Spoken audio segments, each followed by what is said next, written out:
Verb plus noun collocations are special word pairs that native speakers use together naturally. These patterns help you sound more fluent and natural in English.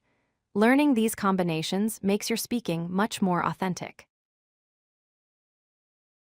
Catch a cold means to become sick with a virus from cold weather or germs. You don't literally catch something cold, it's just the natural way to say this. Miss a chance means to not take an opportunity when it comes. Both are perfect examples of natural English patterns. Break a promise means you don't do what you said you would do. This shows you cannot be trusted. Miss a chance is when an opportunity passes by because you didn't act quickly enough. Native speakers always use these exact word combinations.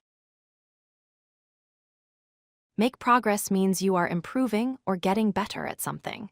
Save money means to keep money instead of spending it. These verb-noun pairs appear everywhere in everyday conversations and writing. Make coffee means to prepare coffee, not create it from nothing. Make a call means to telephone someone using your phone. These simple combinations help you communicate like everyone else.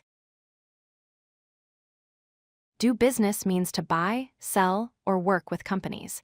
Make progress means showing improvement in your job or project. Business people use these phrases every single day in meetings and emails. Feel angry describes the emotion when something makes you mad. Make a wish happens when you want something very much and hope it comes true. Emotions use these specific verb-noun patterns. Listen to native speakers daily to hear these patterns naturally. Read books and articles to see collocations in context. Write your own sentences using these combinations every day to remember them forever. If you like this video, hit that like button and don't forget to subscribe. Visit codelucky.com for more such useful content.